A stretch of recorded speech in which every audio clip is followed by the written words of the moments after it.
Sam Howell is the franchise quarterback we've been waiting for. Will Curtis Samuel be playing Sunday against the Seahawks? And hey, would you look at that? A Washington Commanders recognized as a player of the week. All that and more on your 10 November Daily Commanders Update. Let's go. Greetings and salutations. Welcome to your 10 November Daily Commanders Update. I'm Nathan Perry. That's the Stoner here on Ref the District on the Believe Network.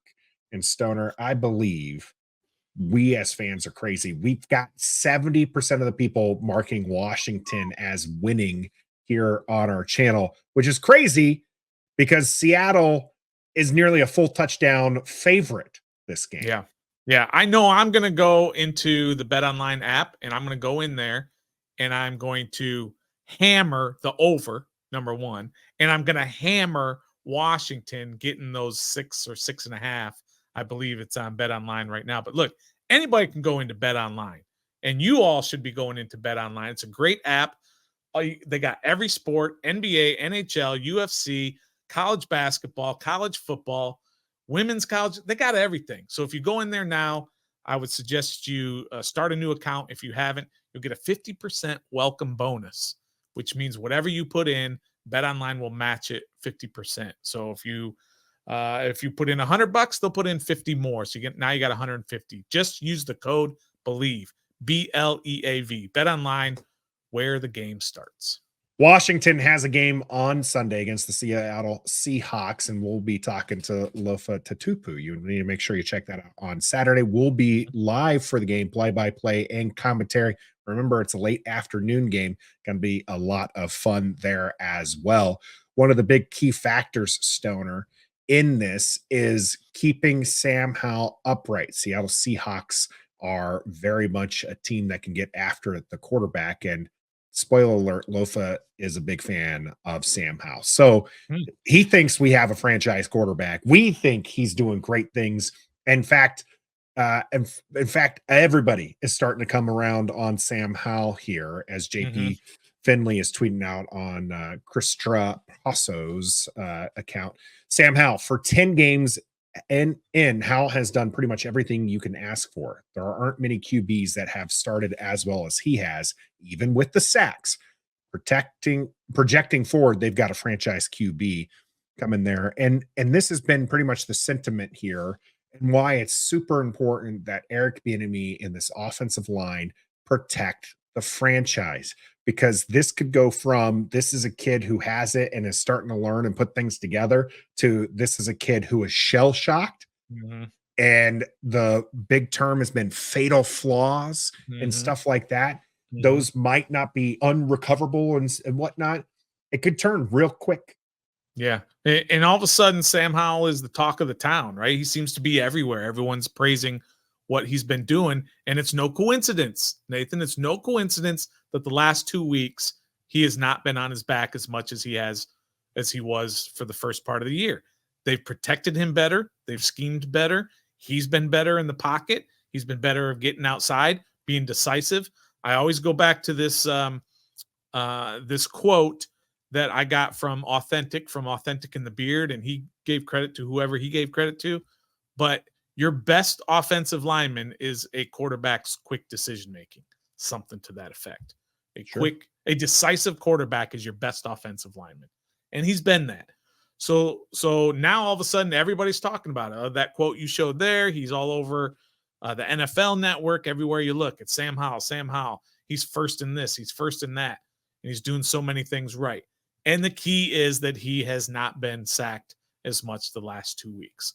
They have to keep that up, Nathan. They can't just all of a sudden think, okay, that's great. Let's go back to dropping them back 50 times, and 40 of them are 5 and 7 step drops. Can't do that.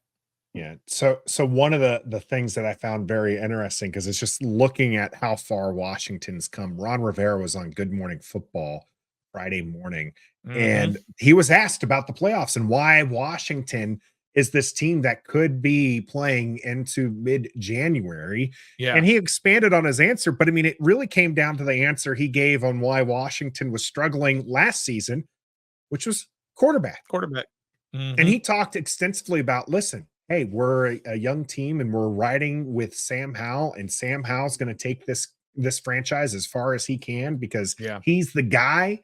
And they've put all of their eggs into this Sam Howell basket. And right now, Stoner, we've got the golden goose. Yeah, it's amazing how the narrative has changed with just 1 week, and really for Sam Howell, it's been these 2 weeks. And he had some good games before, but just consecutively, what he's done against Philadelphia and now New England, and just the whole narrative about the whole season has changed. Ron Rivera looks different. We talked about for weeks and weeks how he just looked resigned to his fate, how on the sideline he's just always standing there with his arms folded and it shows no emotion. Now all of a sudden he's going on Good Morning Football and he's like, yeah, we got a shot at the playoffs, and and he's all upbeat and everything.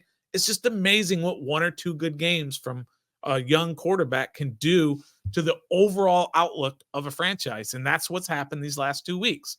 And again, all comes back to Sam staying on his feet.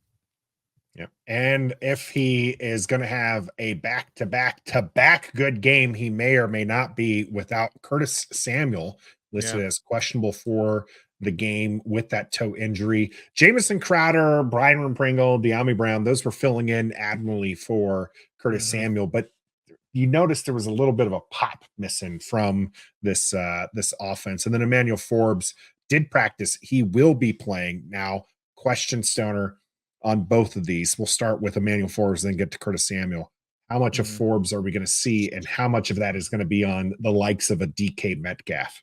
Wow, that's the big unknown. We got a couple of prop bets that we did in our Sunday show and our flagship live flagship show that we did on Emmanuel Forbes snaps, Quan Martin snaps, I think as well. But I don't know. That's a great unknown. Do you want him out there? I mean, on one hand, of course you want him out there. He's your rookie. He's your first rounder. You want him to learn and you want him to get better, get that experience. On the other hand, you don't want him out there getting burnt and getting beat by a 6'5", 225-pound, I'm probably doing that light, DK Metcalf time and again. Of course, Metcalf is a little banged up, which we'll get to, but I don't know, Nathan. I don't know if I want him out there this week. If I'm calling the shots and I didn't see him in practice, I don't know the game plan that Jack Del Rio is dialing up for the Seahawks, but I probably don't have him out there very much.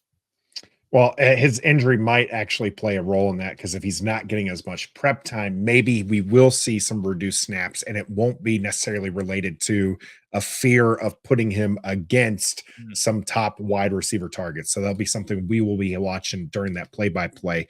Getting on to the Curtis Samuel thing again, I mentioned the 3 wide receivers kind of taking his place. Now, Curtis Samuel, when you look at the numbers, he hasn't exactly been lighting it up this season, but when he has had that ball in his hands, good things just seem to happen. How can Washington replicate this if Curtis Samuel is out with those 3 wide receivers in his place? Well, I thought they did a fantastic job, as you said, last week against New England. They all filled in really well. And look, Jameson Crowder has been a revelation this year. He was just a off the scrap heap pickup right before the season started. Hey, Dax Milne is not going to be healthy. He's really our only punt returner. Can you fill in? Sure. All of a sudden, oh, wait a minute. He's still got that route running ability in him. He's still got that quick twitch. So let's keep him in there, and he's produced. He had one game against Philly. The second game, 9 catches. Yeah, big time explosive game. People were asking us, is he going to be a factor the rest of the season? And we wisely told them no. Yeah, because he's just not going to be able to replicate it. But could you imagine Dax Milne, midseason MVP, because he got injured, and Jamison Crowder is just, better on special teams and as a great, wide receiver for this offense? He's been really good, but let's not get carried away. Curtis Samuel is the starter for a reason. He has a little bit more burst than Jamison Crowder does. He does a better job of breaking tackles. He's surprisingly good at that. He's probably the best.